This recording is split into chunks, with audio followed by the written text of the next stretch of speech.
Welcome to What the Fudge for August 9th, 2026. This is the Have Your Agent Call My Agent edition. I'm going to cover a few things this week, probably no shocker. AI infrastructure, all things related to the hyperscale compute and infrastructure scaling that's going on. Big things are in energy. So you got SpaceX adding like 10 gigawatts of capacity. You got Amazon doing almost 8 gigawatts. This one's a private gas plant, so they're kind of creating their own power. It's actually taking place in Texas. NVIDIA adding like another $2 billion just on them securing energy for a future campus that hasn't even been built yet.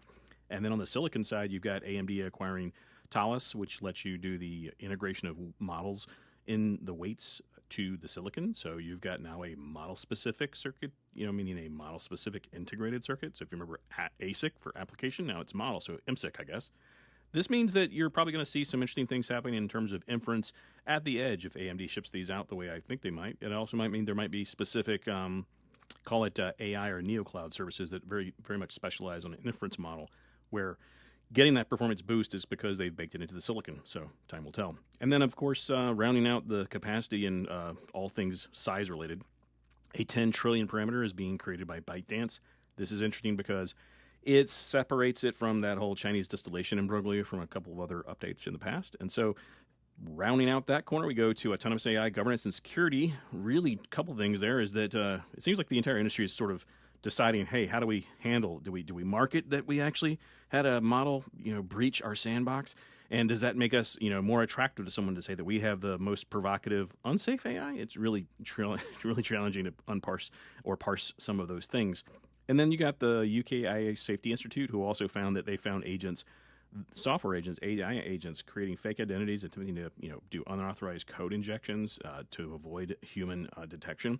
Fascinating time to be, I guess, alive or not alive if you're an agent. And then in the security response space, it just means that probably developers are going to be expanding so-called safety testing measures, which we thought they had before. So I guess these are the expanded safety testing measures to make sure that anything that's critical is actually tested before it actually goes out for public deployment. And then rounding things out, just some alignment going on with leadership pivots. Google specifically has been in the news because they've got leaders demoting themselves. So from DeepMind CEO to now a chief scientist role, for example, or people literally leaving Google to create another company that takes Google investment like Discovery Loop, which is going to be a public benefit corporation with a lot of the Google AI leaders that people would recognize.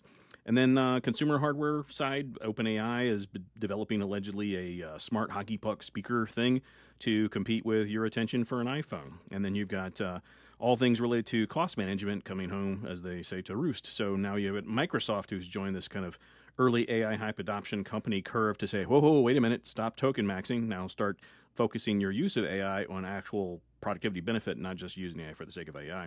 I did add another section to the newsletter. This time I'm going to be capturing a couple things on the investment front. So I'll put some companies in there that have gone through their Series A, B, C, D, E, F, G, whatever it might be, and just highlight where those are going. I do want to kind of, again, keep these under 5 minutes, and so we're at the 3.5 minute mark, so I'll just share a couple of the names that did hit my attention span. So you got Firmus on the AI data center expansion side. You got Volta Infra, which is also in the news. Then you got Lumilens, which is really around the optical interconnect part of what goes in the data centers. But then I want to spread that out to things like task automation and agentic systems like Happy Robot or Amila or Sapiam. And some of these companies, I don't even know their names. One of these is called Naive. How cool is that? But you got Obsidian Security, Oligo, Convex, Whatnot, Move with 2 O's, like a cow moves. And what's interesting is you also got Faye with an E. All these interesting companies, and they all do different things in different spaces that aren't related to infrastructure specifically, but they're going to benefit from the amazing investments in the infrastructure.